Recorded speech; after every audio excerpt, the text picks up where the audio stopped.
Evelyn Chen had learned early in life that wealth could be invisible. Not invisible in the sense that people didn't recognize her as a billionaire. She had built a fortune from nothing, rising from a small trading company in Shanghai to a multinational conglomerate, but invisible in the sense that her struggles, her fears, and her humanity were overlooked. Today, walking through the grand entrance of Heartfelt International Bank's headquarters in New York, Evelyn felt that invisible weight more than ever. She wasn't here to negotiate deals or invest. She was here to meet with a board of executives about an urgent philanthropic initiative she had been working on to support underprivileged children in Asia, but already she could sense the cold dismissal in the air. If this story touched your heart, show your love, like, share, and comment your thoughts. The receptionist barely looked up as Evelyn approached, tapping her phone impatiently. The security guard at the door only offered a cursory glance, failing to see the woman in her elegant, tailored suit whose company was worth more than most of theirs combined. As Evelyn moved through the marble lobby, her presence was met with polite nods at best, and at worst, people stepped aside without acknowledgement, their heads buried in their phones or conversations. She tried to remind herself, she was here to make a difference, not to be seen. Yet the loneliness of being overlooked stung sharper than she expected. Minutes turned into a small eternity as she waited for her appointment. Staff passed her by with barely a glance, whispering and laughing among themselves. Evelyn kept her composure, her usual confidence tempered by the quiet ache of invisibility. How ironic it was that someone who had the power to change lives could walk into a building and be treated as though she were a shadow. Just as Evelyn felt herself sinking into despair, she noticed a janitor quietly pushing a cleaning cart along the corridor. He was an older man, with graying hair and soft eyes that seemed to notice everything. His name was Thomas Miller, and he had worked in this building for nearly 2 decades. Thomas had seen people of every kind, from low-level clerks to visiting royalty, but there was something about the way Evelyn stood there, alone and unacknowledged, that caught his attention. Thomas didn't hesitate. As he passed her, he stopped and said softly, "Ni hao, Madam Chen." The words hung in the air. Every executive, assistant, and visitor in the vicinity froze mid-step. Heads turned. Phones were lowered. Whispers rippled through the lobby. Evelyn stopped, startled, her eyes wide as she recognized her native language spoken with flawless accent. She had not expected anyone in this city to even acknowledge her heritage, let alone with warmth and respect. Thomas smiled gently. "I noticed you looked a bit lost. Can I help you find your meeting?" For the first time that day, Evelyn felt seen.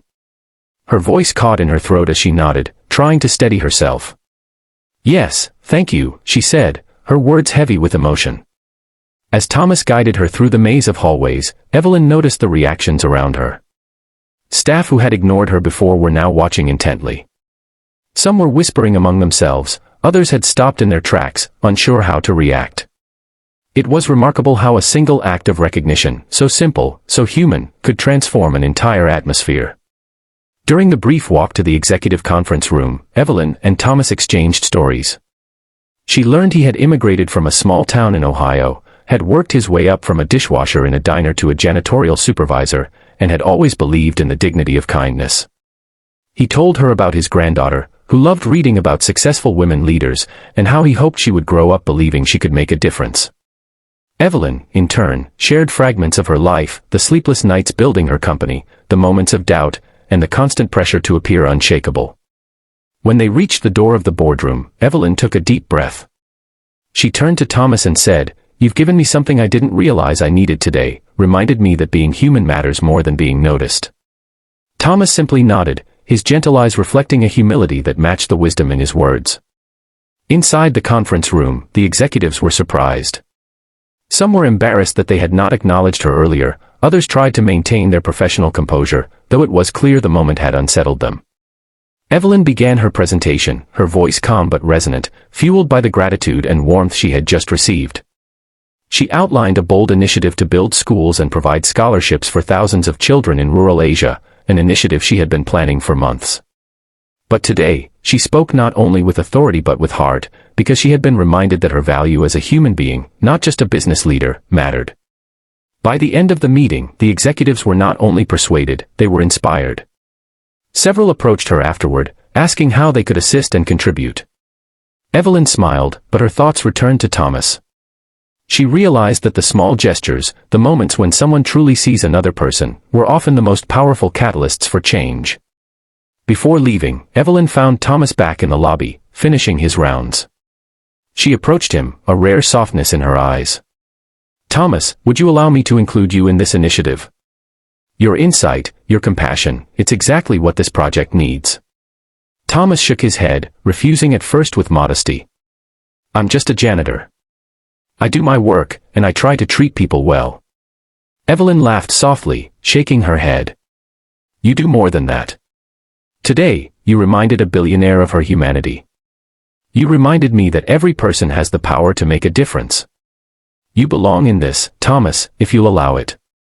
He smiled, eyes glistening. "I'd be honored, Madam Chen." Word of the encounter spread quickly through the building and eventually into social media. Headlines highlighted the billionaire who had been overlooked by everyone, until the janitor's greeting stunned them all. Evelyn's story became a testament to humility, compassion, and the idea that no one, regardless of status, should ever feel invisible. In the following months, the initiative flourished. Thomas became a valued advisor, helping shape programs with his unique perspective. And Evelyn, once again reminded of the power of small acts of kindness, dedicated more of her life to noticing and uplifting others, those often unseen by the world. By the end of it all, Evelyn realized that true wealth was not in the numbers on a balance sheet but in the moments when human connection made someone feel truly seen. And Thomas, the janitor who had spoken a few simple words, had changed the course of her life forever. The lobby where it had all happened became a quiet legend in the building, proof that sometimes, it only takes one person noticing another to create a ripple that changes everything. Evelyn Chen would never forget the day she was invisible to the world, only to be recognized by someone whose humility and kindness reminded her what really mattered. And that day, the world learned a lesson too, that the heart of humanity often lies where we least expect it, in a simple greeting, in a small gesture, in the person who notices you when no one else does.